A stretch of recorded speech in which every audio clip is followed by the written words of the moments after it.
Okay, let's start. So welcome again to Global Marxism Online Talk hosted by Gyeongsang University. My name is Dae-oup Chang, and I will be facilitating today's talk as I did last week. Today we have another great talk. We have Professor Liam Campling. He's an associate dean for research and professor of international business and development at the Queen Mary University, University of London. Liam is well known. I think he defines himself as a political economist.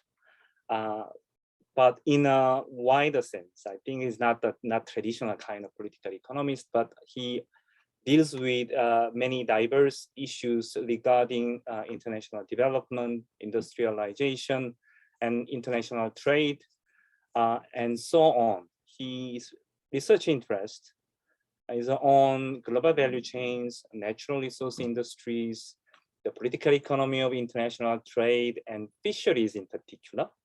And he also recently, I think, very much interested in understanding sort of the changing labor regimes in the context of global production network. He obviously has published a lot, and I can introduce just a couple of very recent publications. I think it was this year, he published a edited volume called Labor Regimes and Global Production with the Agenda publication, which has many quite interesting chapters that you can have a look at to know the debates and theories around contemporary labor regimes and global production network. And I personally like this more. He published another book called Capitalism and the Sea, the Maritime Factor in the Making of the Modern World. I just have ordered that book for my library in my university, and it has arrived, but I couldn't hold it yet, but I reserved it, so I will get it as soon as possible, I think.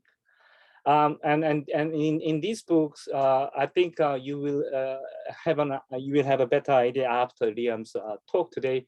He tried to sort of reintegrate the sea or the ocean into our understanding of global capitalism, historically as well as analytically, which is quite interesting attempts, and I like, of course, can't wait to see more of it.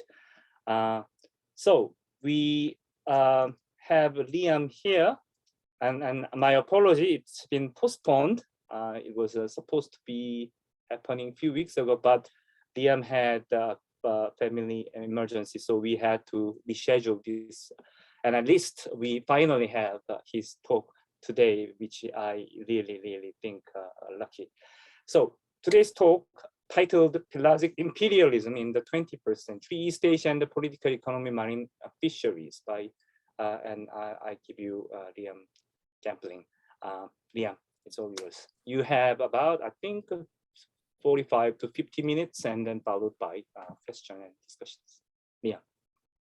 Thank you, Dae-oup, for the kind introduction, and thank you for being here. I'm very happy to talk. I'm going to use slides, but before I do, I want to emphasize two things. First of all, the analysis that I'm going to present, or the story really is a better way of putting it, that I'm going to present stems from collaborative work, including with Alejandro Colas, who I co-authored the book, which I'll show you in a second, but also with an old collaborator, Elizabeth Haddis, who I've been working on global tuna fisheries with for many years. So like any work, there's always a collaborative aspect, and you'll see later on, right at the end, when I talk about labour regimes in fisheries, but again, there's a collaborative aspect there as well. So although it's me presenting and kind of my name on this presentation, it's always a kind of a collective endeavour. So I'm going to try and share my screen, and I'm trying to just share the slides. So I still have the video here, so I can see Dae-oup when he's gone to sleep. But that's working okay, I suspect. Yeah, is that, yeah, okay, good. And so here you can see the cover of the book that Dae-oup has kindly ordered for his library. It's published by Verso. Of course, we're very willing to have it translated into Korean if you know anyone that wants to do that. But I think, you know, the history of Korea and South Korea is very much seaward facing.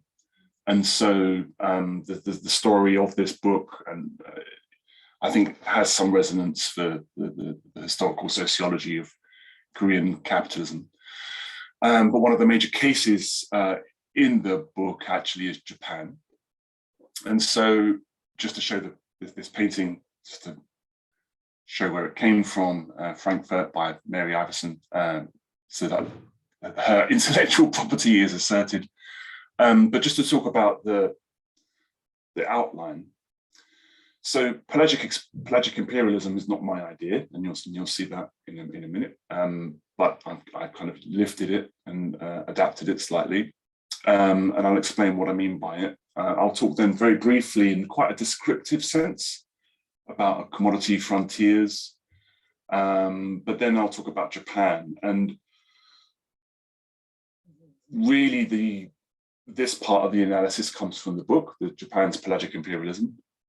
And what I was trying to do with this kind of presentation was to extend this to think about China. And so this, because Dae-oup asked me to talk about something in relation to East Asia, and so the kind of the new part of this presentation is the kind of the extension of the analysis more fully to think about China's, you know, pelagic imperialism, which of course is one part of its broader kind of maritime and kind of global expansion. And so I'm not arguing in this kind of presentation that everything can be understood through fisheries, not at all. But I am arguing that fisheries is a useful way to start thinking about imperial strategy. And then finally, I'll talk about maritime labour regimes. And again, that's a kind of add-on to try to get beyond just thinking about kind of state and capital, but also think about the sea as a place of work and the boat as a location for, well, as a space in the world that is very often hidden, what Alan Sekula called the forgotten space. Although when he was saying that, he was thinking mainly about logistics spaces. But anyway, I won't start rambling.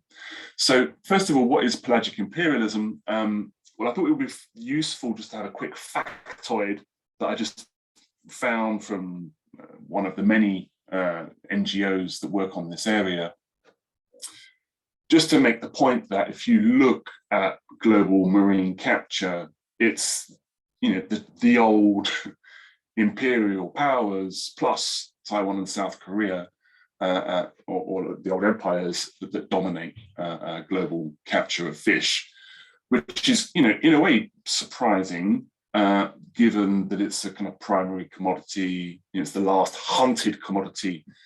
We wouldn't necessarily expect, you know, the European Union and the United States to still place such significance on fisheries. And of course, fisheries is a tiny, tiny slice of each of these economies, but it has a resonance well beyond the economic dimension. In other words, the political implications of marine fisheries punch well above the economic weight of the activity.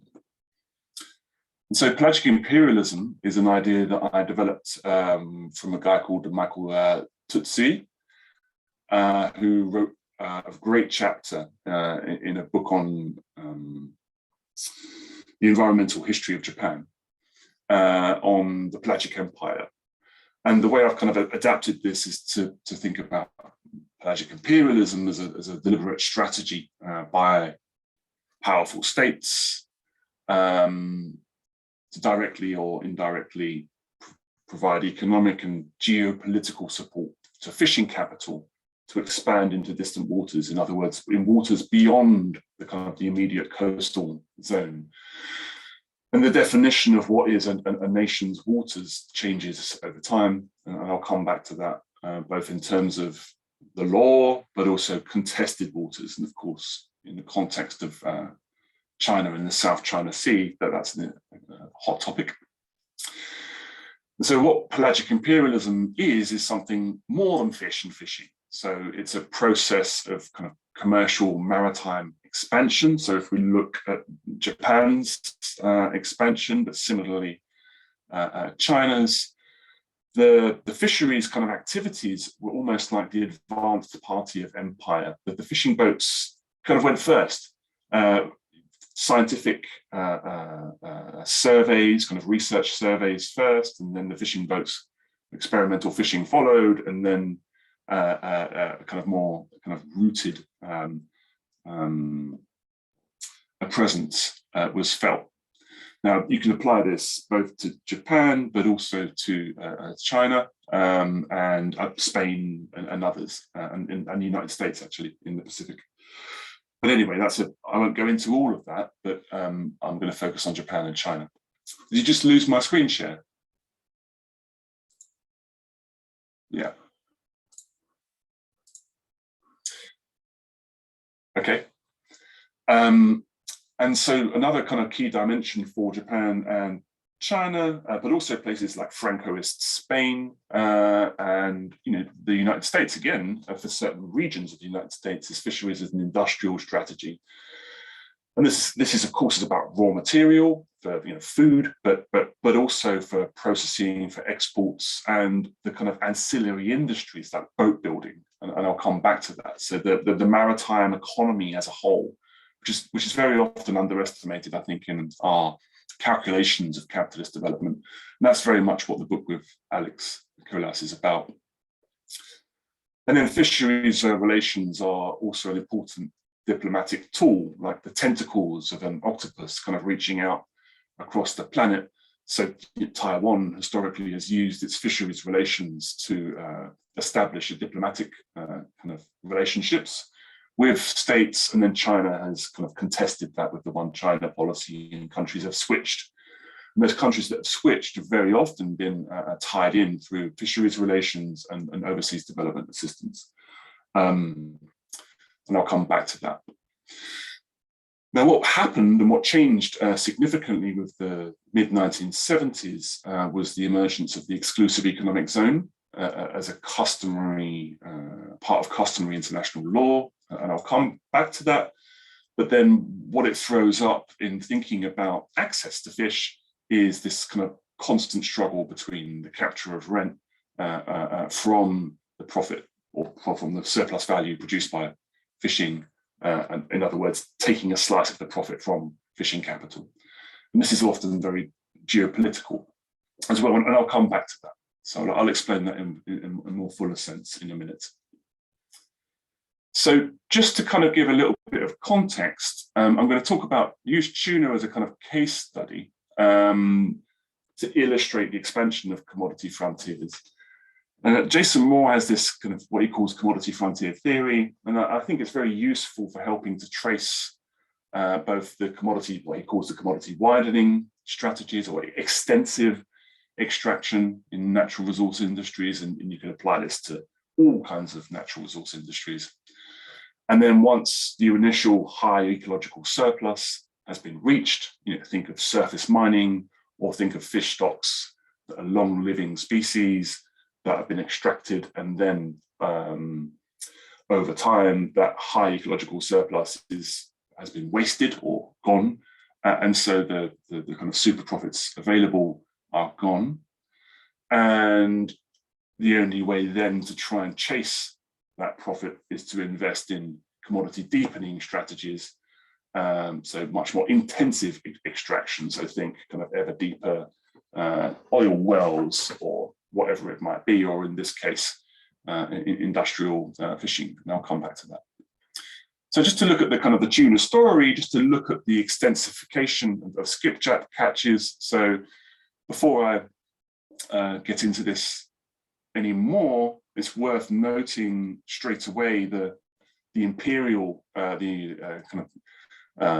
story here. So the West African kind of example, you can see the Eastern Tropical Atlantic off the coast of West Africa, and you can see the Eastern Tropical Pacific down from the US.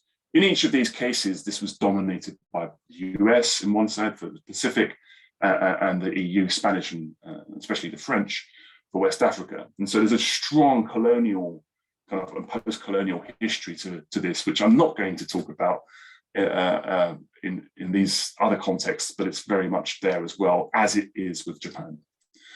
And so you can gradually see this kind of expansion across the oceans. Here in the Pacific popping up, that's very much dominated by Japan at first, but also the US, as the Latin American countries start to push US boats out of their waters. And you can see the kind of constant expansion. This time the Europeans have moved to the southwestern Indian Ocean, down from West Africa, because they had fully exploited the species there. The same, incidentally, the Americans had fully exploited the species in the Eastern Tropical Atlantic, which is why they moved to the more central part, more around Hawaii and American Samoa of the Western Central Pacific, and the Japanese started to move more south. And then, by the 1990s, really, it doesn't really change much after this period. The entirety of the commodity frontier has been kind of captured. It's been fully extensified. It's a commodity widening strategy that's now been focused on commodity deepening.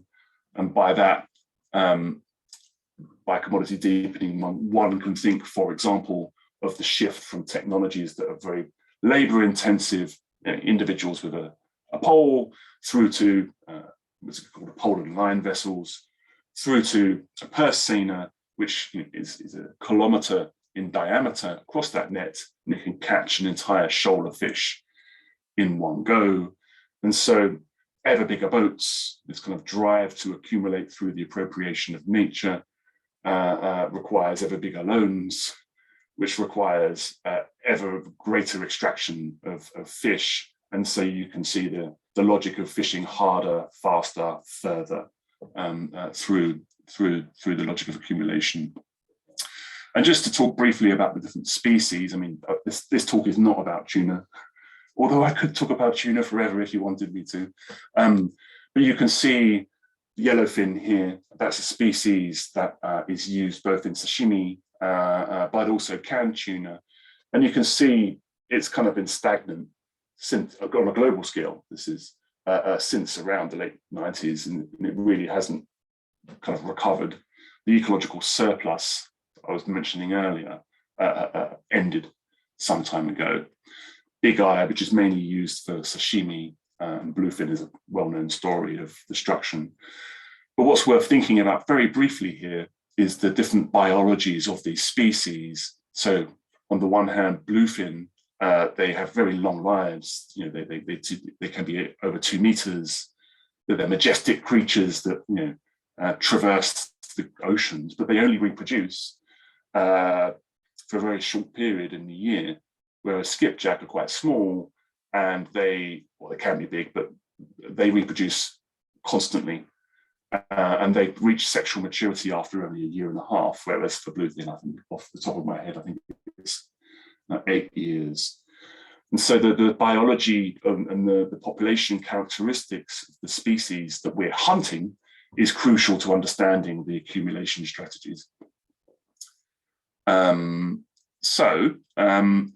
Bigger boats to catch fewer fish, in short. So if we think about this across all species of fish, you can see this is FAO data. It's typically quite conservative, the way it's conceptualized. I won't go into this in significant detail, but just to use their terminology, overfished in the orange is unsustainable fisheries. which you can see as a proportion of total fisheries has increased. So there's more and more unsustainable fishing. Maximally sustainably fished is a bit of a kind of linguistic scientific trick. It depends. So some species that are MSY, or maximum sustainably fished, probably are sustainable, where there are others that are MSY that probably are not. And so it really is a question of degree. But you can also see that the underfished stocks are kind of declining. So there's less and less species of marine fisheries that are, not being kind of maximally fished. So just to make the point, it lost its position. But anyway, I just wanted to make the point that sustainability is a contested kind of point here. At the heart of the FAO's and most mainstream science understanding of fisheries is that if we don't catch it at a sustainable level, then it is wasted. So it's about maximizing the human use value from something, but actually what they really mean is the exchange value. And so if we then kind of take a different view, and again, to use tuna as a kind of example, this is from 1930s, and this isn't a relative measure like maximum sustainable yield. This is the absolute estimated biomass. So the amount of fish in the sea that existed. I mean, to just look, for example, the yellowfin here, or the southern bluefin here, is complete collapse. So this yellowfin tuna in the central western Pacific Ocean is now considered to be sustainable, right? It's healthy. But if you compare to its position in around 1945, it's completely unsustainable. And so one of the problems in the way that we think about sustainability is that it has a very presentist kind of prism. It's thinking about sustainability, the existing stock, the existing population, can it be sustained at the current level, not whether or not it can be reverted back to its initial kind of position. So that's one of the problems with the sustainability logic. But of course, you can apply this across the board to forestry and various other wild species that we've destroyed. So Japan. Now I've taken I was trying to find a cool picture. It's quite hard to find good pictures of the Japanese fishing fleet, but there's a very famous book, which I'm sure you're aware of, called The Crab Cannery Ship, written in the 1920s by a Japanese communist activist. He was eventually killed by the imperial regime.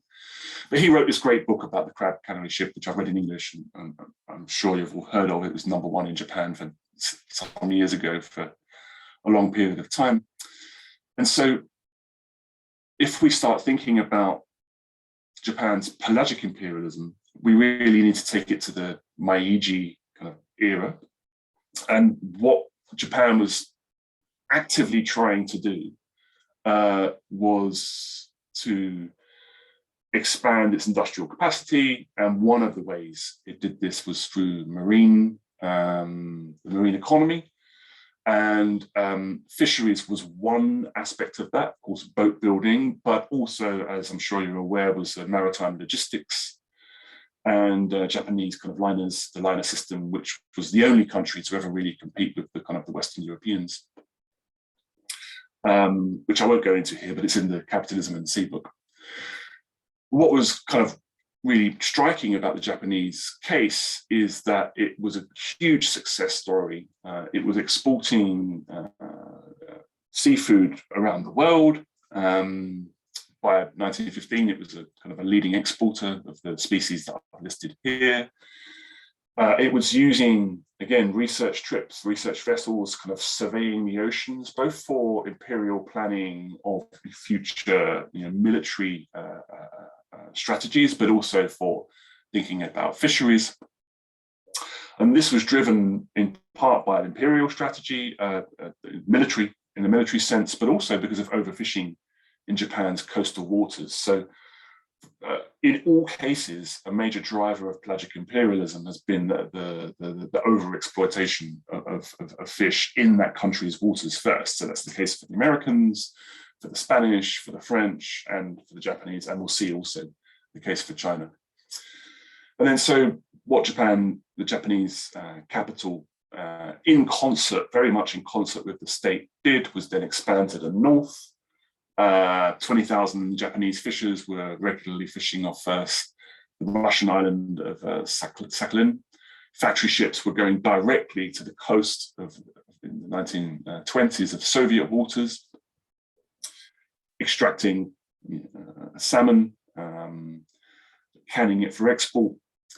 And to the west, of course, the colonial control of Korea. A lot of the fish caught by Korean fishing activity was exported back to Japan for consumption there or for reprocessing and export. Same story in Taiwan, particularly in the port of Kaohsiung, which was around 80% of all Japanese, all in Taiwanese, well, then colonial Taiwanese fishing activity was in that one port. And then the other kind of interesting thing, and this is the question of the interpenetration of empire, was Japanese fishing bases were established in colonial Southeast Asia with the permission of the British and Dutch powers, because they saw it as a way of running colonialism on the cheap, the provision of economic activity, but also of local food security. And then with the League of Nations kind of mandates after 1919, Japanese expansion continued further south to the kind of Pacific Islands, the Micronesian Pacific Islands, where up to almost 1,000 Japanese fishers kind of made their home. And so there's this huge expansion of Japanese fishing activity. And this is before, the big, the real explosion of the greater co-prosperity sphere.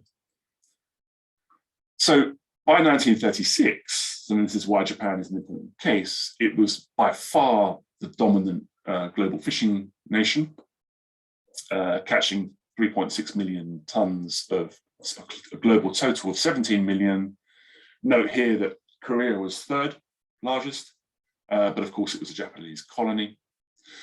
So the fishing industry was valued around 778 million yen and supported about 30% of the population directly and indirectly, which is very significant. Now, the marine product exports, what's important about them, it isn't just that it was the second largest export of Japan in this era. It's that the inputs, as one I've called here apologist of empire noted, cost practically nothing. And so fish as a free gift of nature was a fundamental component to this strategy. There was no property in the oceans. Fish were anybody's property.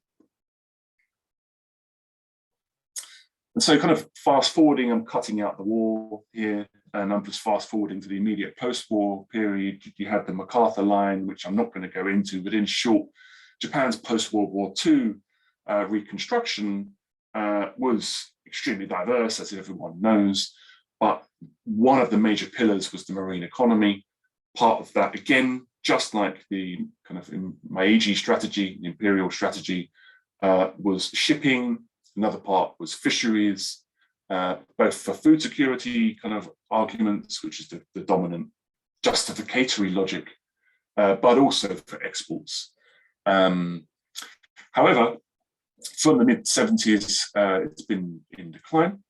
And so South Korea and Taiwan began to rise as, in parallel, in part through state supports, the idea of a developmental state, but also crucially driven by Japanese capital.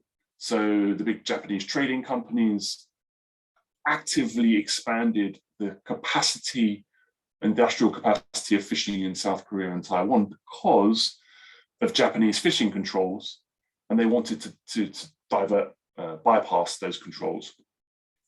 And by creating kind of supply from South Korea and Taiwan, it weakened the negotiation power of Japanese fishing capital, And so there's the merchants, like Mitsubishi and so on, the trading companies were able to procure a greater supply, which of course then undermined the economic base of the Japanese fishing capital, which is an interesting story, but I'll leave that there. The other big thing that changed from around the mid-70s, as I've already mentioned, is the emergence of the exclusive economic zone. And that increased the costs for Japanese fishing capital, which was already being squeezed by increasing per capita incomes and wages in Japan. So I'll move now to this moment, this kind of question of state-landed property. And so just to show you, if you're not familiar, the exclusive economic zone is around 200 nautical miles from the coastline.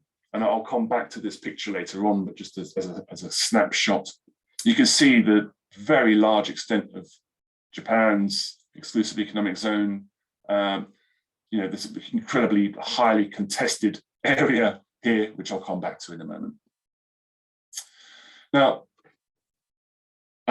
Peter Nolan wrote a neat paper in New Left Review in 2013 called Imperial Archipelagos. I should be able to say that word, but yeah, you can read it.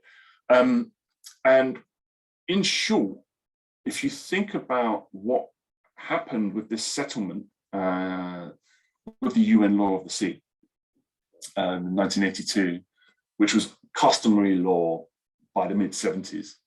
So countries had already declared their exclusive economic zones before it was international law. The US, France, Australia, the UK, and New Zealand, the kind of white settler colonies, had huge oceanic reach because of what's called the confetti of empire, or these tiny little islands dotted around the planet, which were major strategic bases, so kind of a dimension of the military kind of power of these countries, but also then allowed them to kind of engage in a resource grab. In short, the creation of exclusive economic zones was the most rapid and expansive appropriation of property in history. But overnight, all of these kind of spaces became state property. What that means is that each country has sovereign rights over access to marine resources. And myself and Elizabeth Haddis developed this idea from the work of Gavin Capps, who was working on South African customary tenure in relation to mining. And so then states had a choice: either engage in a Ricardian reform, which is what the Americans did. In other words, cut out ground rent. So in other words, give free access to that resource to your domestic capital. So the American boats can fish in American waters cheaply or for free. Or try to use the state to maximize ground rent. So, and I'll come to an example of that in a moment. But in short, what Japan faced was its distant water fleet struggling against increasing claims for more and more revenue from its fishing activity. And so if you look on this bottom right-hand side, the Western Central Pacific, you can see the interlocking exclusive economic zones of the Pacific Island countries. And it just so happens that the canning grade tuna kind of swim through these waters. And so those states have increasingly been able to leverage their control over access to the resource to capture more and more revenue, thereby squeezing industrial capital. And this has been a great success story, actually, especially in recent years. This really started in the 1980s and accelerated in the 2000s. So in 2007, the rent captured by these 8 Pacific Island countries was around $60 million a year. Last year, it was $600 million a year, because they're using a form of South-South cooperation. And so in short, a lot of the super profits that were previously available when Japan engaged in its initial kind of pelagic imperialism in the 1920s, those super profits were no longer available, both from an ecological kind of perspective, but also because of the rise of modern landed property in the form of the exclusive economic zone, capturing those profits. So there's a squeeze on fishing capital. So in this context, China emerges. So really China's distant water fleet kicks off, starts to expand in 1985. So remember me mentioning earlier on the exclusive economic zone as being normally overfished before a pelagic imperialist expands. So here you can see it's a rough and ready mapping, but just to show it quickly, all fishing by the fleets of China in 1950, and then all fishing by the fleets of China in 2018. So like Japan, China has expanded globally. It's the largest distant water fishing nation. As we saw earlier with the kind of infographic, it's the largest extractor of marine fish on the planet by a very large margin.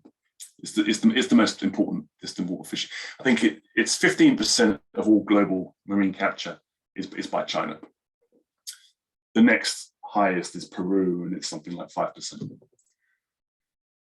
So you can see this illustrated here, again, to kind of use the East Asian context to try and tell the story. You see Japan's decline, but then China's very rapid rise. And it's really in 1985 that state supports to the distant water fleet begin, and the globalization of China's industrial fishing capacity begins. And there are all kinds of policies, and it's central to it's one component of several 5-year plans, and it consistently is. And so why? Well, one of the reasons is that China's exclusive economic zone is tiny on a per capita basis.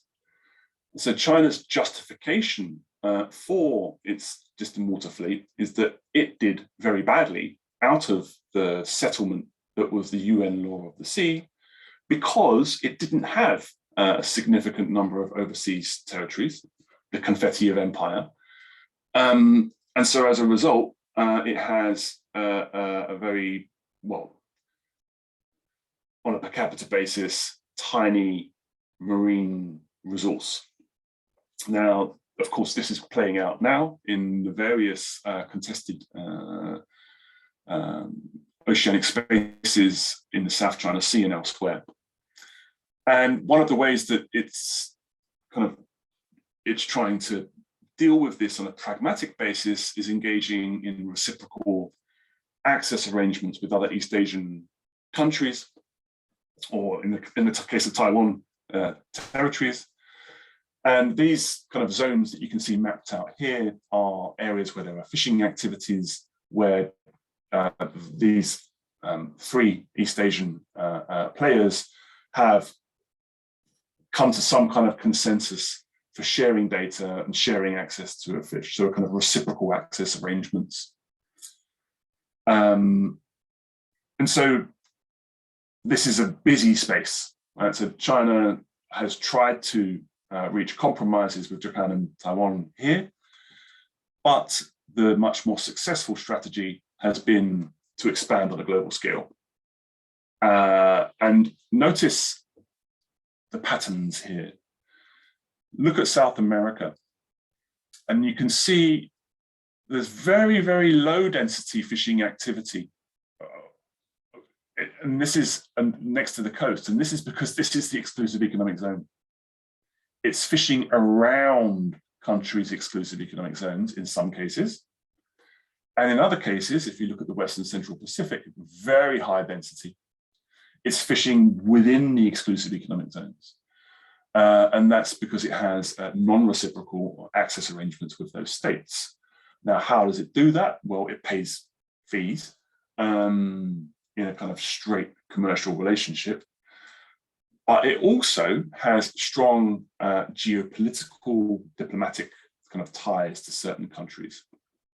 And so this map you can see here is the spatial dynamics of extraction have to be understood on a regional basis. You can't, China's strategy is not singular. There are multiple strategies at play at the same time. Take another example around Mauritania, essentially a colony of Morocco.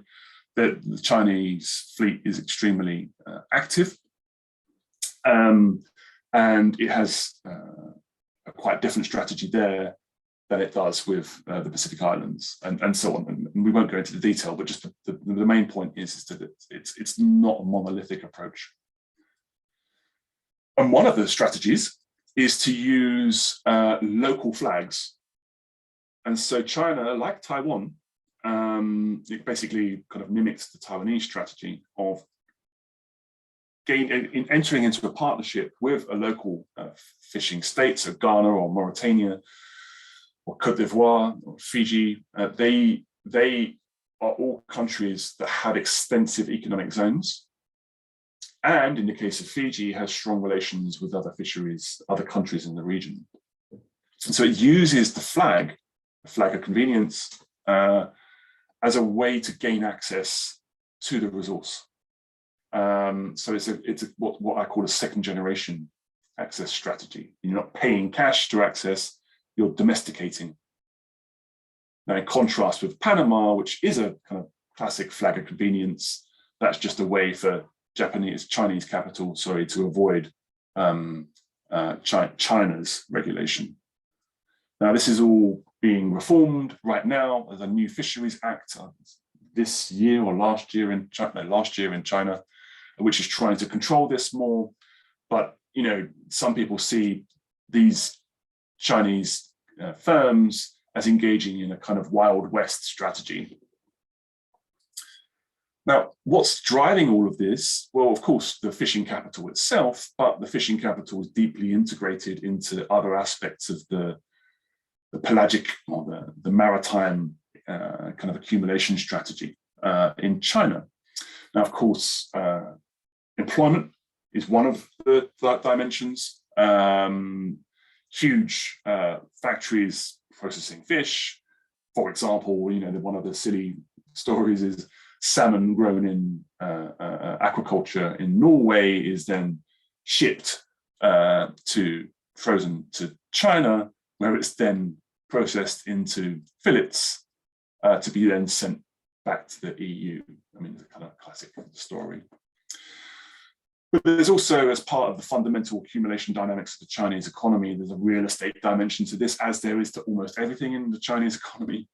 But there's huge spaces of industrial kind of hubs that are intended to generate new forms of innovation. So even the most recent 5-year plan that China is, although it's put a pause on the extensive development of its distant water fleet, it wants to intensify the profitability that's generated from that raw material by generating a more sophisticated and innovative kind of seafood economy. And then, of course, there's another major dimension to all of this, which is shipbuilding. As you know, shipyards are a key strategic kind of consideration for the Chinese state, both in terms of employment, but also in terms of its military reach, as it was in Japan. And so there's a strong relationship between having capacity of building all types of ships and fishing boats, and propping up that economic activity by building fishing boats, which are quite sophisticated vessels. It is an important consideration. And so then if we look at China's fish kind of trade, you can see, again, it's kind of massive expansion. Ever since the crisis, actually, it's really taken off as being the leading kind of exporter in the world. So how is this all propped up? Well, one of the kind of supports, of course, is the state. And as an indication of the significance by which the Chinese state places on its pelagic empire, you can look at the extent of subsidies. Of course, these are all estimates, no one really knows. And the question of whether or not something is harmful or beneficial is essentially the idea that some subsidies are there to improve environmental outcomes, whereas a harmful subsidy would be something that provides greater capacity, i.e. to build boats, or enhances or supports operations, so fuel subsidies and so on. China is well known to be the largest subsidizer in the world, and in a way you would expect it to be, given it's the largest kind of distant water fleet. But when subsidies have been threatened to be removed as part of an ongoing negotiation at the World Trade Organization, Chinese state-owned enterprises have made clear that they will collapse without that subsidy. So the only way that they can maintain profitability is through direct subsidies by the Chinese state. And that's incidentally the same for Japan and probably, well, yes, certainly in the case of a lot of the EU as well. So it's not particular to China, but it is important. And then just a kind of a snapshot of the geopolitical dimension of fisheries. I've tried to pull out some less well-known examples. So the Solomon Islands has been in the news a lot in the last few weeks because China has established a security pact with the Solomon Islands, which Australia sees as being a direct provocation. But that's been going on for some years as the Solomon Islands has kind of tried to use the Taiwan kind of one China policy kind of contest to extract more gains. So it's not just China coming along and imposing its will, it's that government seeking to try and manipulate as well. There is a very strong fisheries kind of dimension to this, as I mentioned earlier. Taiwan has historically used fisheries relations as a form of diplomatic ties. And then in the Western Indian Ocean, you can see kind of China's growing significance and kind of a tussle with India in Sri Lanka. And then in its more immediate South China Sea context, there's the ongoing struggles, the ongoing kind of probing by China and claims around particular islands and kind of pushing of kind of military interests. And this plays out in many ways, which you'll be well aware of. So just to take us to the boat briefly for the last 5 minutes, is that okay, Dae-oup? So far we've talked about states and capital, but I just want to bring this a little bit to kind of people working on boats and the act of fishing. A lot of these boats that we're talking about, a lot of these fishing activity that we're talking about involves people working at sea for up to 2 years at a time. So fishing crew being on that boat for 2 years, essentially in a moving factory, moving across space, across the planet, but also appropriating biomass as it goes. And so the sea, or the ocean, and this very much draws from the book with Alex, is the most regulated occupation in the world, at least in terms of international laws on the books of the ILO, International Labour Organization. But why is this? Well, we often think of the danger of the natural forces of the sea, but we think perhaps less about the dangers that are increased as a result of managerial strategies. So, working crew for 14 hours non-stop, or sometimes intensifying the exploitation of labor, very poor occupational health conditions on boats, all of which to maximize profitability. So although the ocean is a dangerous place, of course, those natural forces are exacerbated, made much worse by the managerial strategies of capital on boats. One of the other complexities of fishing, but also cargo vessels, is the multi-jurisdictional nature. So you have the flag state, which could be anyone. You can buy a flag overnight. You have the port state. You then have the legal jurisdiction or responsibilities of the vessel owner. You have very often a crew agency that's bringing in crew from a different location, for example, from Indonesia. You'll be fishing in national waters of your own state, or perhaps national waters, exclusive economic zone of another state, or you might be fishing in the higher seas. And all of these things are kind of one big jurisdictional mess, which makes it very difficult to regulate. Fishing and seafaring is also very patrimonial, paternalistic. It's very often kind of quasi-militarized, kind of chains of command. Think of the captain, think of the first engineer, the first mate, etc. That is a fundamental form of control. On the one hand, you're very mobile as a fisher or a seafarer, but you're mobile in a box, in a metal box. And so there's this kind of paradox of kind of confinement and very often isolation, actually. And then there's the ability of capital to use the multi-jurisdictional nature of the boat, the vessel, to engage in labor arbitrage. So, for example, classically in the Chinese, or let's use Japan, classic Japanese boats, for example, you'll have a Japanese captain, a Japanese fishing master, and a kind of engineer, but then you'll have Indonesian or Philippine or sometimes Chinese crew. Similar story on Korean boats. The Chinese story is a little bit different. And so here's a little plug for the book they helped mention. But so when we think about a labor regime on a boat,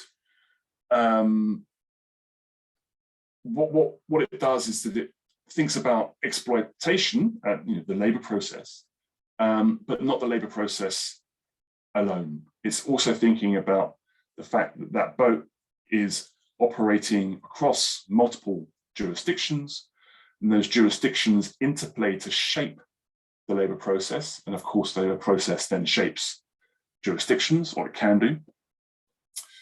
And so to think about why the kind of forms of exploitation look like they do, or feel like they do on boats, we have to think of the multi-scalar dimensions. So it's not just the boat that matters, it's also the crew agency, it's the regulating state, it's the firm that you're selling to, and the kind of price squeeze that Japanese trading companies, for example, are putting onto the boat owners. And of course, on the kind of flip side to that is distinctive histories and cultures of labor organizing and resistance, and how capital actively seeks to undermine labor organizing and resistance by fragmenting the nationalities of crew. Okay, so then just to do a quick comparison of the labor regimes, and then I'm finished. To do a quick comparison of the labor regimes under the Pelagic Empire, Pelagic Imperialism of Japan, and the Pelagic Imperialism of China. So on the one hand, we have a significant number of continuities. So one of the continuities is the global ocean as a space of inter-imperial rivalry. That was the same in the 1920s as it is in the 2020s. You have a tendency to corporate concentration and control, so Marx's centralization of capital at the top, but fragmentation at the bottom. So if capital sees it as not necessary to control or own certain elements of the means of production, big capital, I mean, then it will allow that to be fragmented. It won't engage in backward integration. It wants there to be fragmentation because it allows the big buyer, or for example, in a value chain, to be able to put those boats in competition against each other. Again, this is a contingent kind of question. It's not a uniform process, but the general tendency. On boats in the 1920s, as is now in the 2020s, there's a very strong hierarchy on vessels, which is reproduced both by the history of seafaring, which is a pre-capitalist activity, of course, the technical divisions of labor, but also then the social divisions of labor and how they're manipulated in order to maximize exploitation. The precarity of employment was a problem in the 1920s as it is now. So you don't have a full-time kind of contract to work for that boat for 10 years. Normally you'll be working on a per trip basis, which means that you can be made unemployed very quickly. And the major continuity, of course, is the risk to life and limb. So you may die, you may lose a limb, or most commonly, you can lose fingers. One of the big changes is the shift from what I'm calling here embedded maritime states. So Japan in the 1920s was only employing Japanese crew. It was using the Japanese flag. It was a kind of, one could begin to conceptualize it perhaps along the lines of a kind of national capital, although I have problems with that concept, but you get the idea at least. Whereas today there is a much more kind of transnational kind of possibility of that capital, but also the boats themselves, the vessels themselves can be flagged under a completely different entity, a flag of convenience or FOC, in order to bypass the power of the maritime state. So there's this tension. Another major change is the expanding international regulation of seafaring. Like I mentioned, it's one of the most regulated kind of occupations in the world, including fishing. But we see, I'd like to go to the last point, in parallel, a rise of seafarer unionism. So quite radical kind of seafarers and in some cases fishers unionizing, but that has declined significantly with the multinationalization of crews. So unions at the top, so unions of captains and engineers, tend to be quite well established and significantly powerful, but unions of the crew, so the majority of the workers on the boat, tend to be either non-existent or highly fragmented. So just to take an example, when I was interviewing people in the Western Indian Ocean, you'd have like a Spanish or French captain, fish master, so the one that specializes in finding where the fish are, engineer, but then you'd have crew from Senegal, crew from Mauritania, Senegal, Mauritius, Madagascar, Seychelles. And each of them will be members of their national union. And so not only were there kind of linguistic and kind of cultural differences, there were institutional fragmentations on the possibility of them unionizing. And the last point I suppose that's worth mentioning is that historically at sea, so outside of coastal waters, the captain is sovereign. And we talk a lot about this in the book, Capitalism in the Sea, but now the captain is still sovereign to an extent, but transnational capitalist management is sovereign. In other words, the captain will go where they're told to go because of the increasing sophistication of communications technologies, which allows for onshore managers to decide what that vessel should do, what species they should switch to, or which areas they should move to. Okay, so some key points, just to summarize. I'm just trying to draw out the main empirical points here. So I suppose the major argument is that distant water fisheries can't be understood simply as fishing. So fishing isn't just about fish. China's and Japan's pelagic imperialism is not unique, as I've tried to illustrate, but I don't want to just seem as though I'm targeting just Japan and Korea. France, Spain, and the US have also engaged in this strategy. The big problem facing China's distant water expansion is, as I've already argued, is that it doesn't benefit from the same ecological surplus available to Japan, and it's also being squeezed by the state landed property problem the exclusive economic zone, which again, Japan didn't have to face when it was emerging. State subsidies are fundamental to understanding these distant water fleets. And so in the context of a World Trade Organization negotiation, which I've been involved in for years, it looks as though that's going to continue because the agreement is a status quo agreement. In other words, it's an agreement that was been drafted primarily by distant water fishing fleets. And so the ability of the states to prop up or to support its fishing capitals is likely to continue. As I mentioned, China, like its competitors, is increasingly facing a crew shortage. And so there may be the possibility of labor having more power in these floating boxes, but maybe.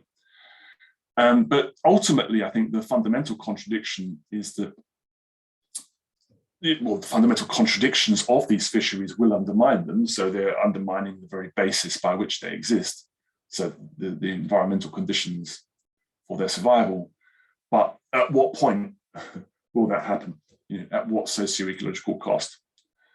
And so here again, the struggle between coastal states who want to maintain a revenue stream into the future through ground rent are in contestation with pelagic imperialists who want to be able to maximize profitability in the short run.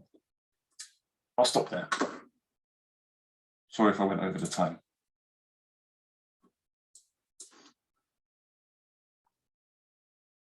Thank you very much, Liam. Very, very interesting talk. I think, I mean, it's quite interesting. I mean, when you explain this pelagic imperialism or fishing capital or fishing industries, it can be read as a moment or part of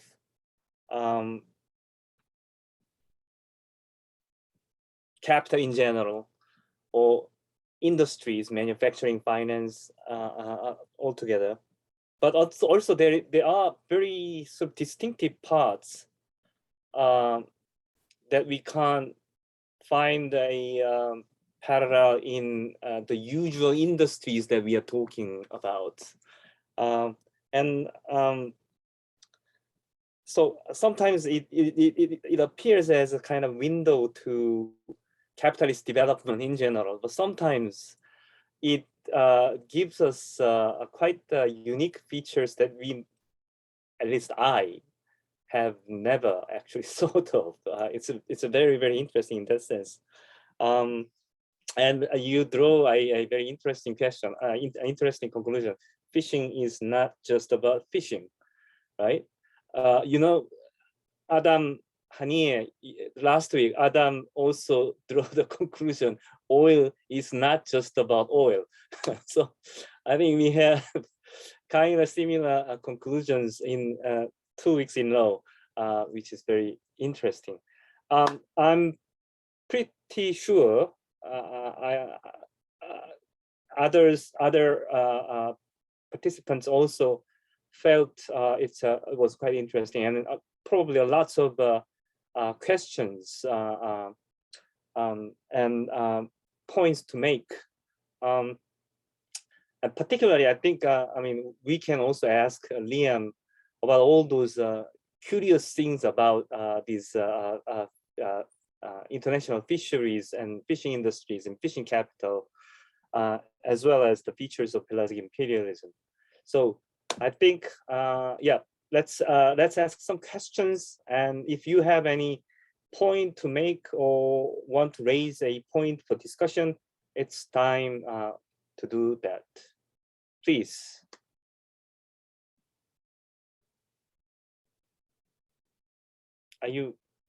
Hello? Are you there, people?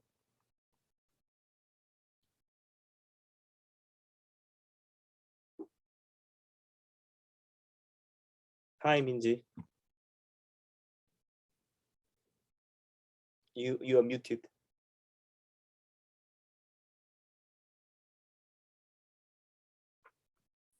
It was interesting but I cannot make a question because it was unfamiliar to me. But so next time I would like to question about this. Sorry. Anybody else?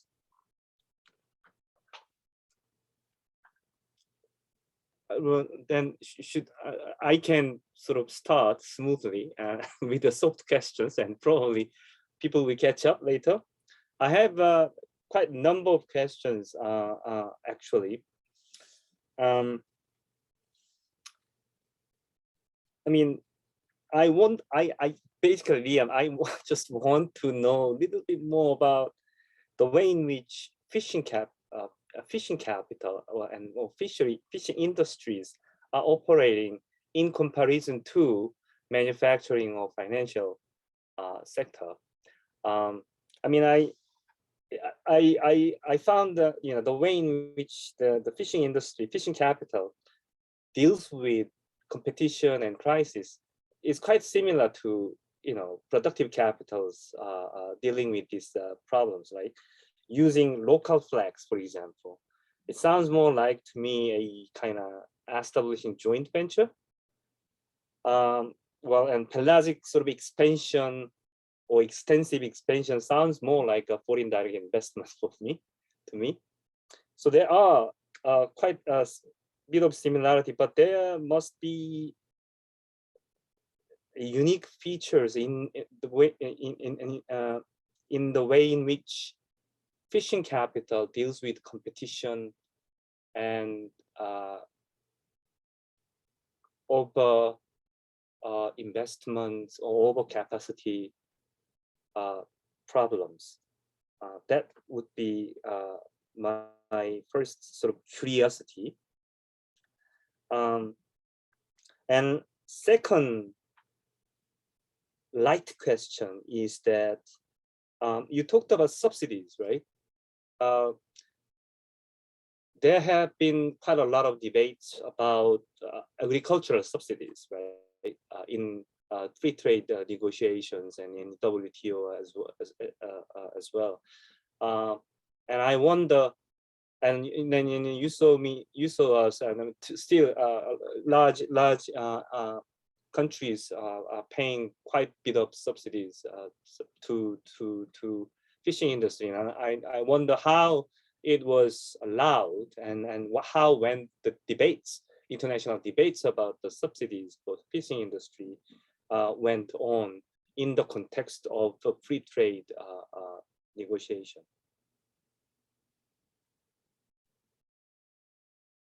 That is that is a small question from me. Well, the first ones were pretty big. Thank you. Yeah. So what's specific to fishing capital really in relation to manufacturing and finance? So it is that there are a lot of similarities. So for example, in terms of the joint ventures, the thing that's different, I suppose, is in fisheries, industrial fisheries, when you're going into another country's exclusive economic zone, you can't be seen very often because you're far out into the ocean, and it's much more difficult to police, and it's much more difficult to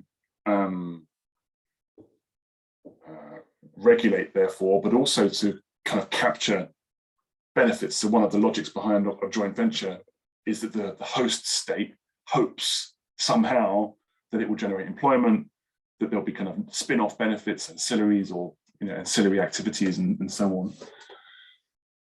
Often there aren't, depending upon the sector. So it could be an enclave, like dotted in the middle of like a mine, for example.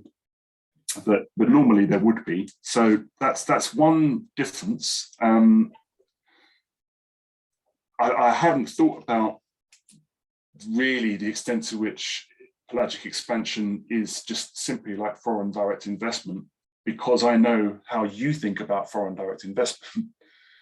So a normal understanding of FDI would be that it's a frictionless kind of process of foreign investment coming in to find an opportunity, you know. But of course, we know that foreign direct investment is violent and very often is based upon kind of social conflict and a displacement of, you know, domestic capital.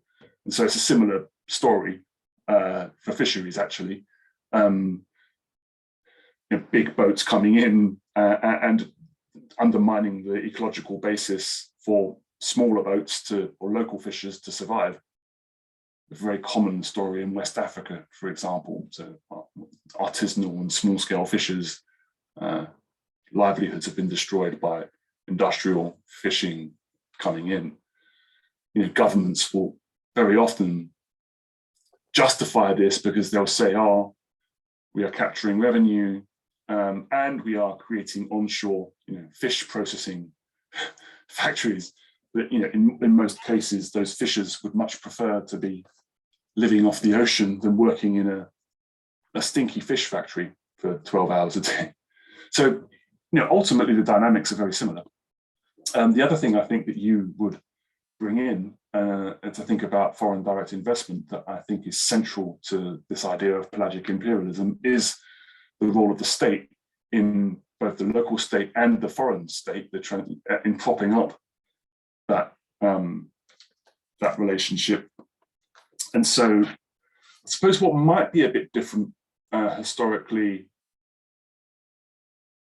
so if you take the Japanese fishing off the coast of the Soviet Union, it would be Japanese boats coming in directly to extract alongside the Imperial Navy.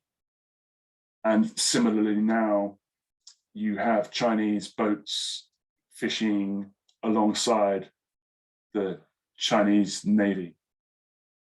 And so it's quite the sheer extent of the threat of force, I think, is qualitatively different than normal foreign direct investment.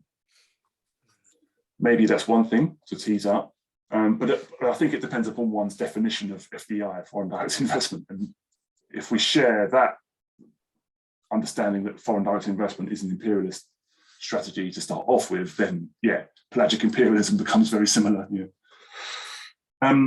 How does it deal with overcapacity problems? International politics. So all of the world's fisheries are governed by fisheries management. So all of the world's fisheries that are shared.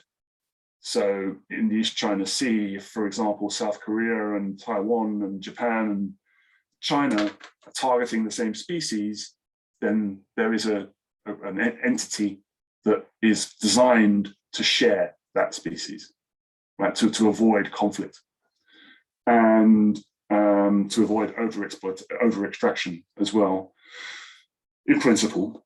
And so there are these regional fisheries management organizations, and they're groups of coastal states and distant water fishing nations, and they kind of get together and engage in conflict in an institutional setting.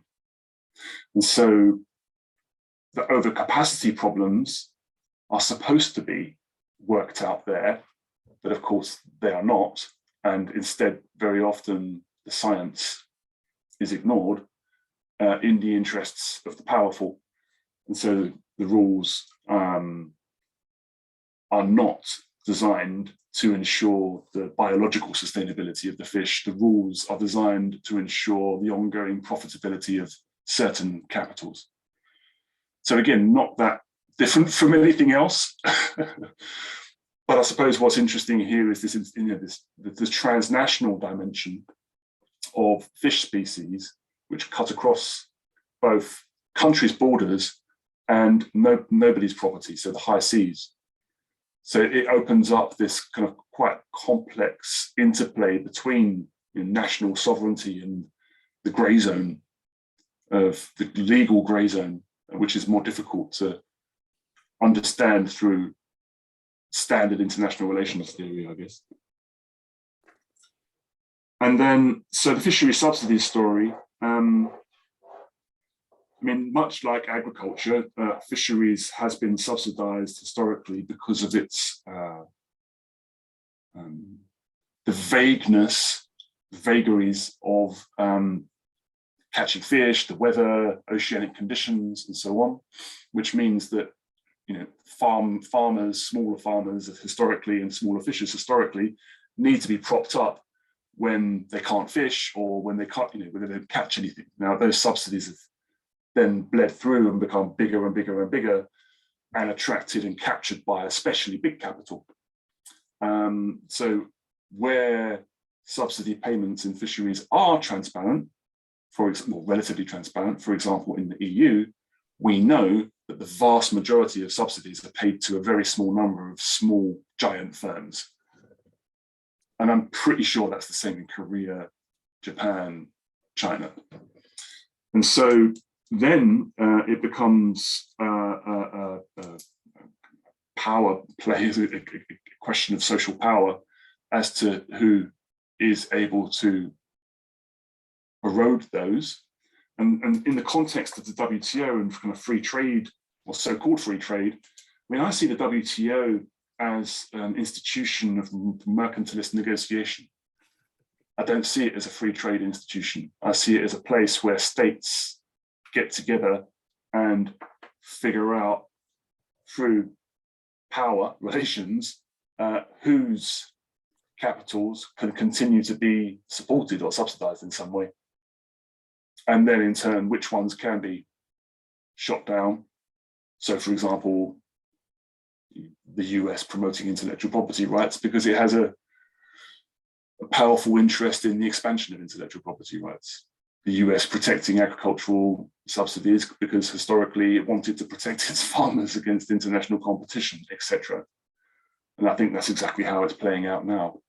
So for example, the fisheries subsidies negotiations have been dominated by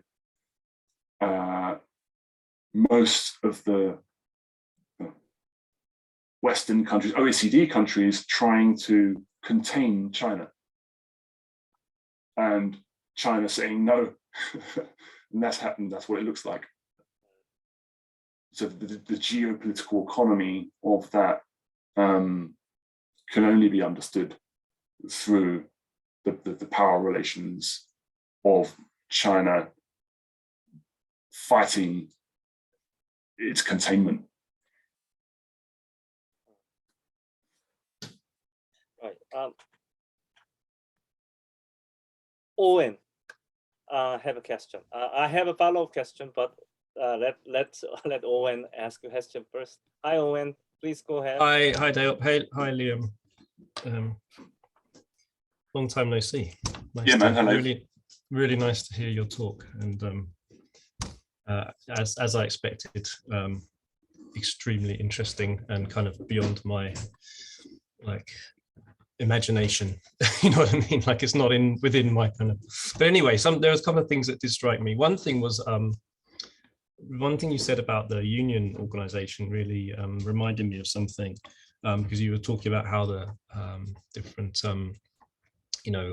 crew members on these ships are all coming from different countries and therefore different union organizations if they are unionized, which is such an obvious problem with actually forging any kind of resistance to these labor regimes and so on. And it just reminded me of an article I just happened to be reading last week, which is about the Pan-Pacific Trade Union Secretariat, which was a Profintern, Red International of Labour Unions organization in East Asia, mainly in East Asia in the 1920s and 30s. And they seem to have been mainly organized in seafarers. I mean, it wasn't supposed to be just seafarers, it was supposed to be everything, but that's where they seem to have been mostly organized. And I mean, obviously, like most stuff that kind of originated out of the October Revolution and the Comintern, the Profintern, ultimately it was a failure, but for all the kind of reasons we know. But anyway, it was interesting that that kind of thing was attempted. And I just wondered if there'd been any other attempts in the more recent period to create a kind of global or even like regional Pan-Pacific labor organizations of this, on the sea kind of thing. The other thing that I'm interested in, maybe this is a bit too massive of a question, but I'm just interested in like the ecological horizon of this stuff, because everything just seems to be, all the arrows and all the lines seem to be pointing dramatically downwards. And there has to be a point at which this whole system just collapses, right? I mean, presumably, or am I just being too catastrophic? I mean, will capitalism find a way to kind of sustain some kind of fishing system, even with, as you term them, mature commodity frontiers? But I mean, that's, yeah. Should we eat fish?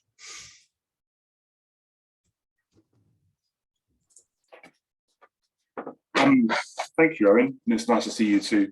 I didn't know about the Pan-Pacific Trade Union, so I'd like to know more about that. That sounds interesting.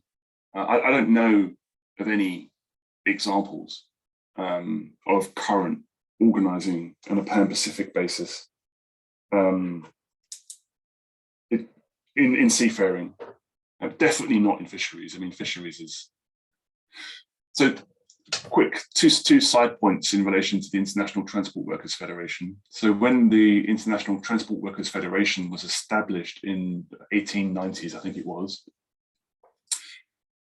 the kind of founding kind of documents, one of the things they said, look, capital's organized transnationally, we work transnationally, we need to be organized transnationally. And, that seems, that logic, that argument stands. I think, I mean, regardless of the difficulties, the institutional problems that the ITF finds itself in, which we can go into if you want. But the other thing is that the ITF does contain a fisheries kind of office desk, but those fishers' unions tend to organize themselves on a kind of national interest basis. And so I can't say this for all of them, but I happened to attend an ITF meeting where fishers' unions were present. And for example, the Spanish Fishers' Union represented almost identically the interests of Spain in international economic negotiations and so on. And so it was this kind of fragmentation amongst the kind of national kind of context, I suppose, is more a reflection of the failure to organize grassroots crew than it is of organized labor necessarily pursuing a kind of national interest line, I think. And then on the ecological horizons, I think that there's a so from purely fisheries perspective, some species are recovering. And how is that? By recovering, I mean, they are no longer in terminal decline. They are not recovering to their original biomass, which is why I showed that kind of longer range one, because the way that most fisheries scientists think about recovery is not recovering to its original state, but recovering to something where it can reproduce itself at an already depleted state. And the way that that's happening, the way that that recovery is happening, is that some states are essentially regulating it. And so all of the talk from the 1990s and 2000s of, market-based regulation, efficiency logics of, the market kind of creating property rights and property owners of fish or access to fish will self-regulate because they have a long-term interest, etc., etc. Bullshit. The only way to really regulate fishing is to have the state or some entity like that to stop people from abusing it, or to have self-regulation amongst kind of community owners. So, for example, kind of Eleanor Ostrom's kind of idea of common property resources and so on came from a micro case of lobster fishers in Maine. But she then kind of scaled up, which is problematic, but because of the centrality of place. right? The community kind of connections meant that there is some possibility of people, working together towards some kind of compromise. And you see that again and again and again in, for example, the Pacific Islands. So, for example, kind of coastal communities or what's called community-based management, there will be, some consensus around not destroying the entirety of the stocks. Okay, so that's another kind of good news story, so to speak, but very small scale. But on a bigger scale, so the Western Central Pacific Ocean, I showed the image of the interlocking exclusive economic zones, and I made the point that the Pacific Islands had won this struggle with multinational capital by extracting more revenue from it, which is the case. But incidentally, and perhaps it's incidental, but I think it's also core to the story, it also is the most sustainable tuna fishery in the world compared to all of them. Why is that? Because it has the strongest regulation. Why does it have the strongest regulation? Well, maybe it's purely about the rent capture, but it's also something to do with the collectivity.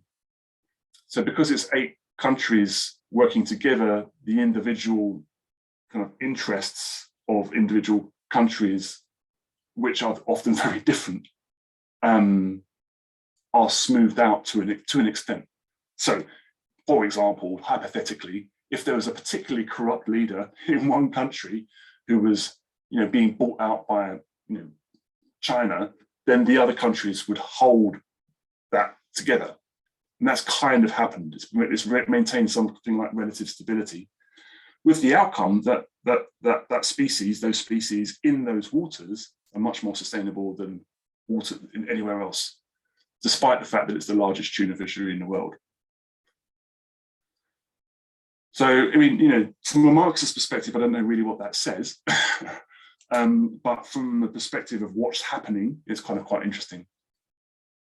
So, in other words, South-South cooperation outside of the power of kind of donor interests seems to be able to do something. Now, that was a fishery-specific answer. If you actually take a kind of, Earth system kind of perspective, it's much more bleak. And so when you start bringing in the acidification of the oceans, and so as a result, acidification of the oceans mean that plankton and other tiny little creatures can't form their shells, which means they can't exist, which means that the food web is destroyed. Then you have a much bleaker story.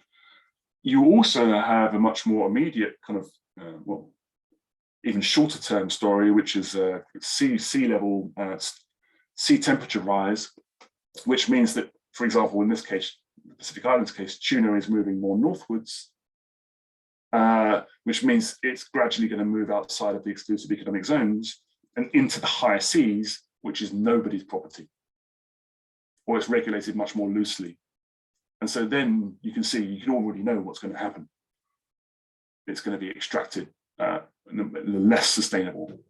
Well, sustainable, always in scare quotes in this sense, because sustainable in what sense, etc. But you know what I mean, for shorthand, in a less sustainable way. So there's a long answer to that question. So should we eat fish? Yeah, if you want to. I mean, I would recommend eating fish that is not endangered. I eat fish. I'll leave it at that. Yeah, but I try not to eat it too often. What are those fishes that are in danger? Ones that are endangered, well, they include most types of shark, bluefin. We barely eat shark anyway, so. Yeah, I know, but for example, shark fin soup being a kind of key case. Sea cucumber or abalone. I just had it yesterday. Sea cucumber. Did you? There you go. But they are usually farmed, no? They are, but because they're easily harvested, put it that way. And so it depends. Like most fisheries, there isn't such thing as a global fishery. They're regional or sub-regional. And so the kind of the ecosystem within which they exist has to be understood within its own ecosystem, not the borders that we create for it. Right.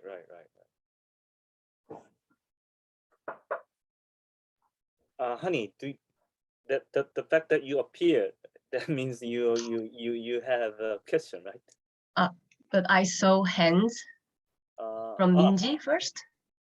Okay, Minji, you want to go first?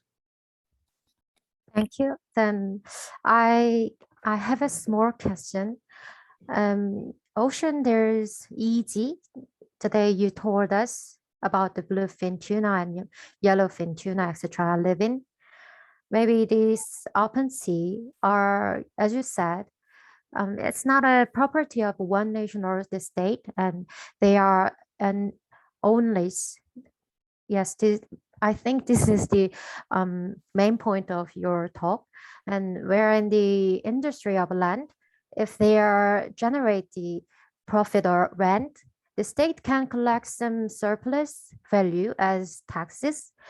Then who can collect some surplus value from the capital in this pelagic capital, which you said the regulation is cannot be regulate is not like in the land in pelagic capital. So I think if there is if there could be there cannot be collect some surplus value from the pelagic capital. Okay, well, can you explain about this? Who can collect some surplus value from this capital or industry? I'm happy to try, and then you can tell me if it makes sense. Is that okay, Chair? Yes, please try. I think it's how surplus value is extracted in these fishing industries and how it's distributed. I think that's the kind of question. Thank you, Minji, for the question. So actually, that's a subject of a different paper. So I've been working with a tax lawyer called Claire Quinton, and they they came up with the idea of the global inequality chain. And the idea of this is that normally when we follow the commodity or a product, a good, we follow it from production through to consumption. So we'll follow the commodity circuit, yeah. And you'll think about the labor regulation or where we could tax the multinational corporation, or in the case of landed industries, can we extract revenue from mining or fishing or whatever? But the global inequality chain combines this kind of commodity chain with a wealth chain. So at each point in the chain, whether it's a multinational or a tiny little firm, they're trying to avoid post-tax, maximize post-tax profits. So each company or entity has its own strategy around the money circuits, which are kind of flowing through the commodity circuits. And so the kind of, that's why production and circulation are always intertwined, I think. And that's why it makes it difficult to use Marxist categories to slice up the world, but in an applied sense.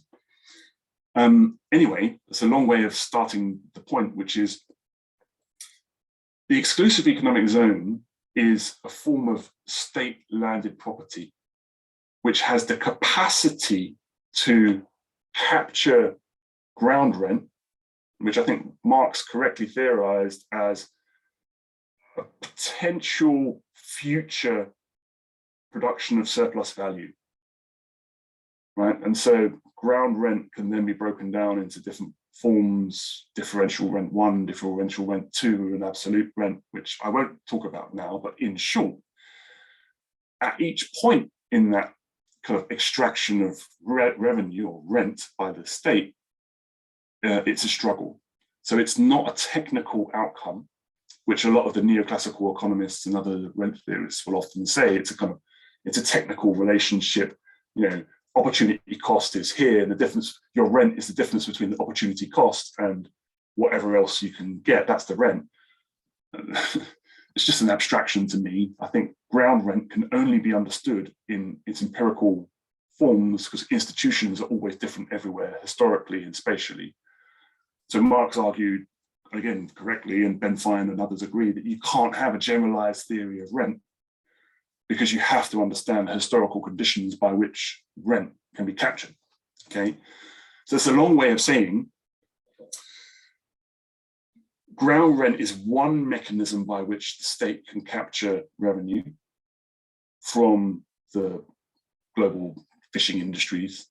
Other ways might be, for example, that a firm, a company is fishing and then it's based in that country and it declares taxes there, so kind of standard company tax, for example. You know, there are lots of ways to take a slice from this. But the reason why this exclusive economic zone strategy has worked so well is because, as we know, it's very difficult to tax multinational capital because of its ability to engage in transfer pricing. And this is where what myself and Gavin Capps are working on this, because he's been working on platinum mining in South Africa. And so the landed industries, although of course, in my case, it's not landed, but natural resource industries in particular places, whether it's mining or a plantation or soil or fishery, the state or some entity has a significant capacity to be able to extract rent precisely because capital has no choice but to be there. The fish are in those waters, the platinum is in this geophysical formation. And so it's that embeddedness gives the state, or either any other institutional form, it doesn't have to be the state, the capacity to leverage capital in a way that is more difficult through normal tax, because capital can play the global tax system, right? So it can play around, oh, we didn't make any profits here. This was because we had to rent them our Starbucks in Britain, just classically, we didn't make any profits in Britain last year because it cost us so much money to rent the Starbucks brand from Starbucks Netherlands. And so that money just happens to be the profits that we made, but and so they'll declare their taxes in Starbucks Netherlands to avoid paying any tax in Britain. Right? They can do that because of the nature of the global tax system. But when you're talking about landed industries, it's much more difficult to do that because the state can control access to the soil or the subsoil. That's a different story in the United States, but that's another question. So for a developing country government, one of the big problems in capturing tax from multinationals is the capability of the state to be able to do that. So, if Britain, which is, a crazy country at the moment with mad old Boris Johnson and so on, and the kind of this corrupt elite just sucking value from all over the place, but it still has significant state capabilities. It can't tax Starbucks. It can't tax Facebook.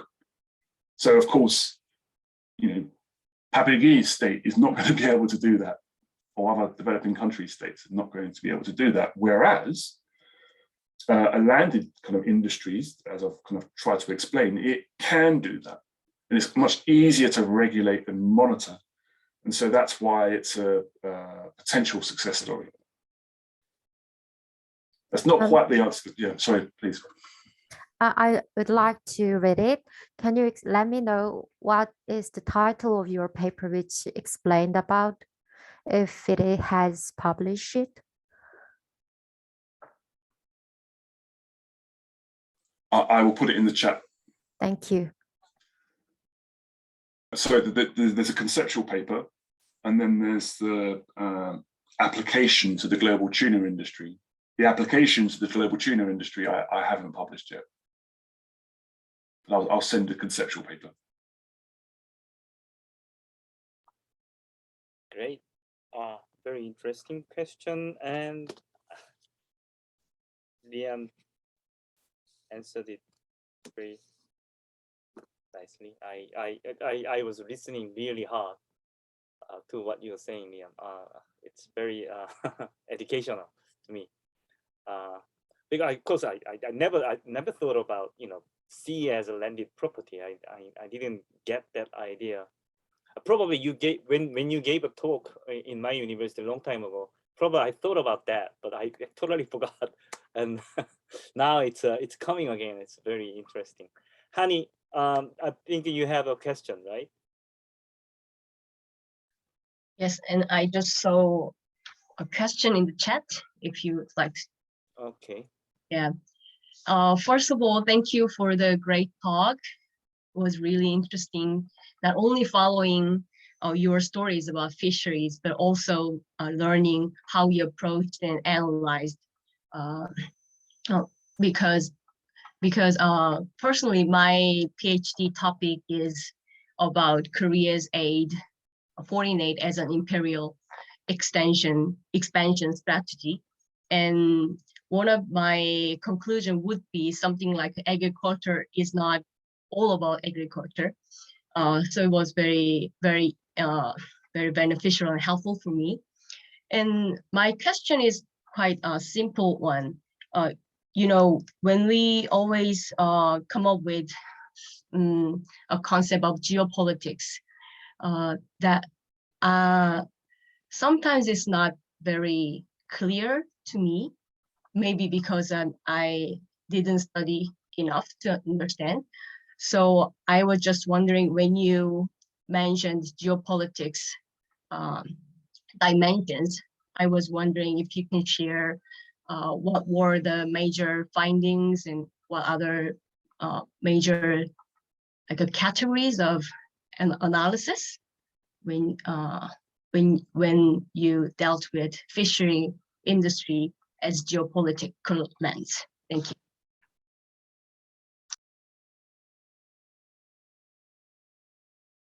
Thank you, Hani. Liam, did you also get the question in the chatting window? I saw it, but I haven't had a chance to read it yet. But I will. For Hani's question first, and then. Yes. So thank you, Hani. I'm interested to hear more about your PhD. I didn't know you were doing a PhD, so that's good. So geopolitics. So I studied international relations many years ago, and I always found it lacking because of its failure to incorporate the political economy. So international political economy, for example, is much more useful. I quite like the idea of geopolitical economy.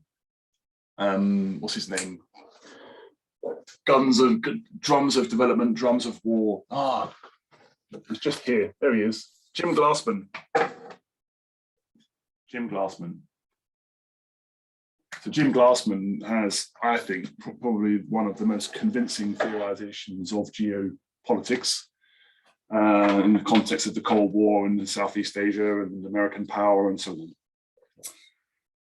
So he sees it as the interplay of kind of capital, but also not just the kind of capital functional, capital logic, but also the state and the kind of more Gramscian understanding of politics. So it's not, geopolitics can't be understood purely through the functional prism of capital accumulation. Everything follows the logic of capital accumulation because the state and its politics gets in the way, nationalism, ideology, and so on. Although nationalism ideology may also be allied with the logic of capital accumulation, it's not always, and there are different conflict between states, but there's also cooperation and interpenetration amongst states and capitals. It depends. And so to try and pose a couple of lines of analytical thought in relation to your question, when I say geopolitics and how it plays out, it could be the geopolitics of aid. So for example, in the Western Indian Ocean case, France uses its aid relationship with Mauritius and the Seychelles to leverage access to the fishery, benefits for its multinationals. But another way is the geopolitics of kind of state policy. So, for example, market access, so gaining access to a market, so trade relations in short, or kind of commercial relations. So investment law, competition law, and how they are used by states to externalize their interests. So, for example, China is doing this around the Belt and Road or its Maritime Silk Road. The Europeans do this with the externalization of various policies. The Americans do this in much more obvious ways, including establishing laws at the WTO. So there's that. But then there's also the actual proper classic area of kind of geostrategic military interests. And again, so take the example of France in the Western Indian Ocean. It has an overseas territory there called Réunion, and it uses that to establish military reach in that ocean, in the same way that China is establishing military reach. Now, why is it doing that? Well, for arguably geostrategic reasons, i.e. it wants to be able to maintain, these states want to be able to maintain geopolitical reach. But why do they want to do that? Well, they want to do that for political economic reasons. They want the flow of commodities across oceans. They want access to those resources or whatever it might be. And so, in the end, it requires something like a theory of imperialism or hegemony. And so that's where I'm coming from. But in terms of the specifics, I think it depends upon what aspect of geopolitics or geopolitical economy is at play. So, for example, if you were looking at Korean ODI, I'm imagining you're looking at the use of ODI to try and promote Korean investment and Korean capital, but also potentially, the use of, if it's agriculture, maybe, I don't know, I'm just guessing, you're thinking about the Korean state, thinking about the future of access to food, potentially land grabbing logics, I don't know, but they're quite different logics. But that overseas development assistance can play multiple roles at the same time. And another one might be to block other players. So, for example, the Americans and the Australians right now are trying to counter China in the Solomon Islands, I mentioned earlier, by giving more aid. And so it's using overseas development assistance to try and push other outcomes. So that's a very kind of broad answer, I think, but I think it ends up being an empirical question, but ultimately shaped by a theory of hegemony.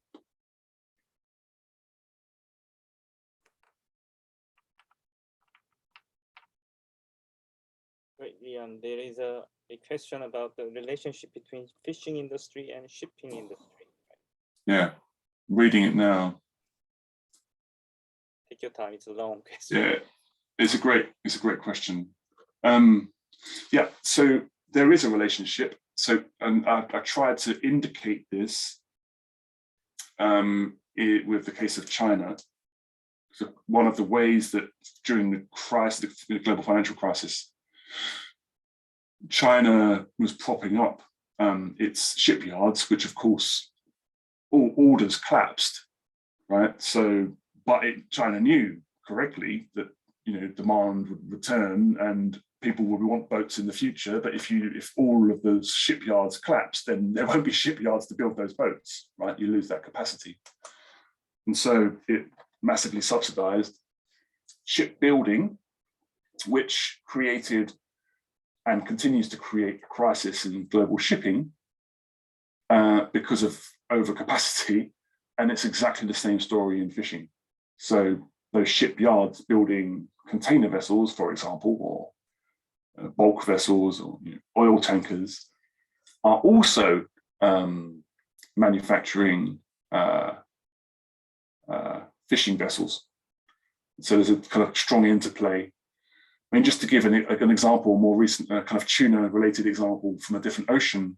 So the French shipping yard got into a corrupt deal with the Mozambican government to build a fleet of tuna longliners to catch sashimi. And tied into that was also the construction of military vessels.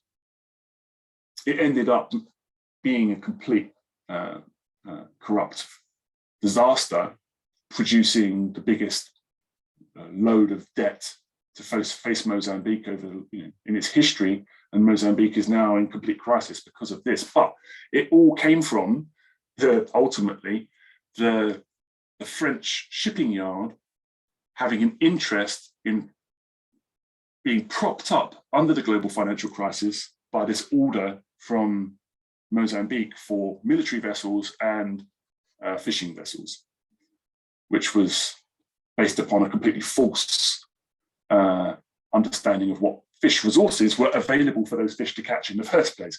So it's a similar story in China, building lots of boats. That there are not more fish stocks. The fish stocks are not growing, but countries are still building more boats, including China. And so that kind of logic of like pushing the industry stands. So it doesn't quite answer your question, Byung-go, but there is a strong relationship between the two, and there is also a strong relationship between shipping, fishing boats, and resource extraction, and infrastructure and environmental change. Yes, I'm glad you're reading the book.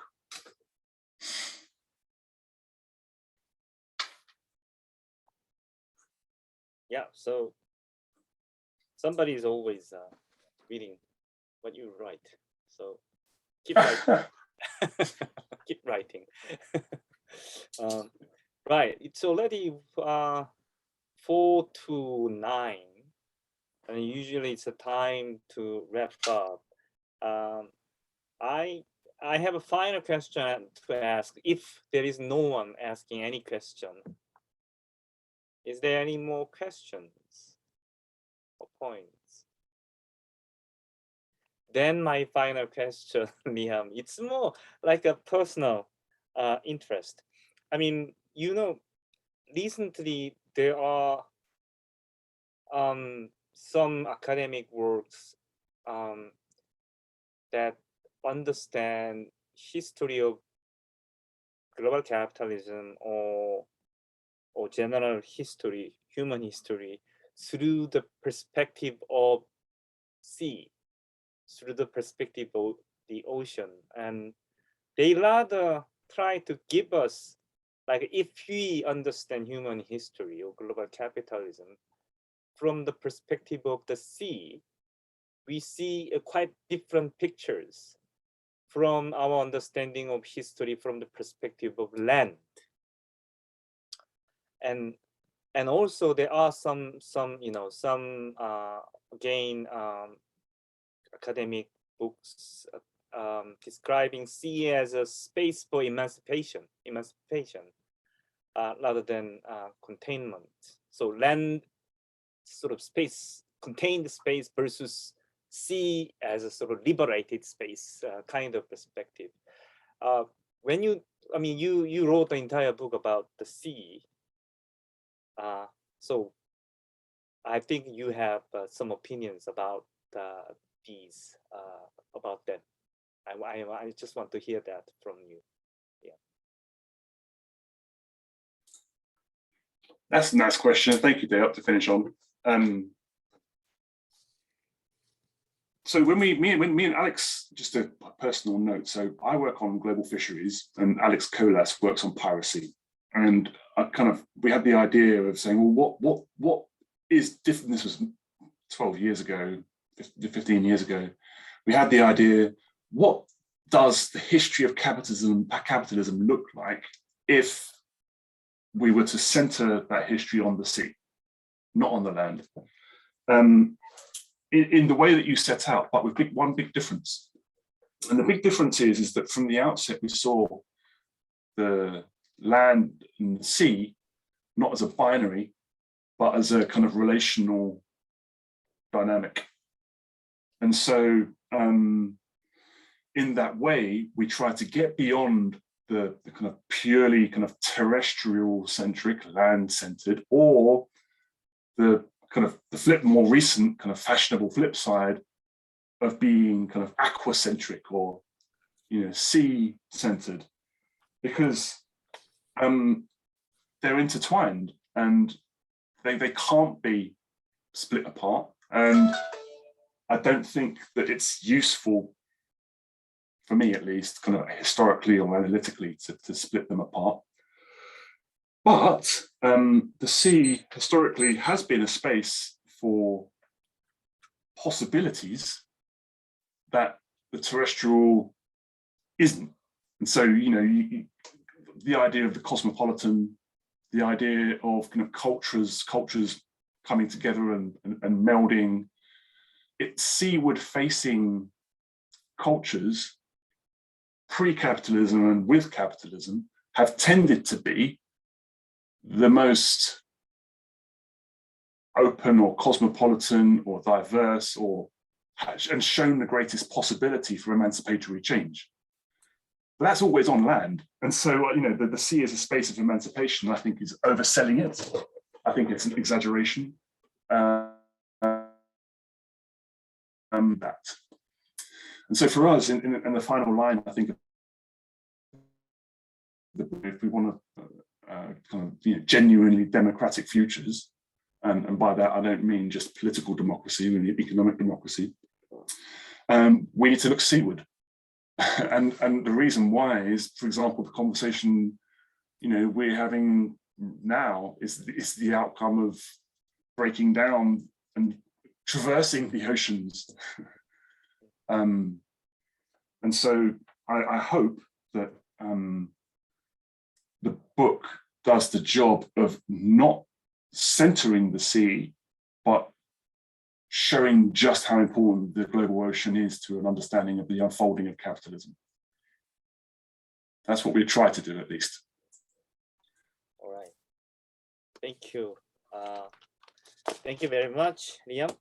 I think that could be the final sort of concluding remark, I think, of your talk. I mean, I learned a lot, and I'm pretty sure others also have learned a lot from today's talk. Liam brings some new perspective into our understanding of capitalist political economy, and certainly I got quite informed and inspired today. So I hope others also have the same experience. And as you know, Liam, somebody is reading your book, and I'm gonna read your book as well. So at least two very enthusiastic readers are in Korea. And that's the reason why you have to keep writing about the sea and capitalism in the future. I think it's a great encouragement, isn't it?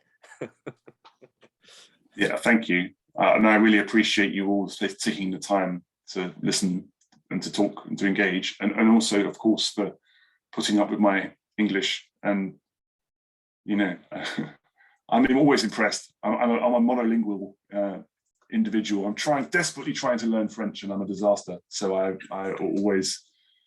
very impressed with this kind of context. So thank you for being patient with me. Thank you very much, Liam, for today's talk. I think it's a time to close. So again, I thank you, Liam, for great talk, and also others who participated in this talk. I think it was a very educational evening. So I think they have more seminars to come. So I hope you will have an opportunity to see each other again. And today's Liam's talk is now finishing. Thank you very much, Liam, and thank you. Thanks to you all. Good night, everybody. I'll talk to you later. That would be nice. Mm.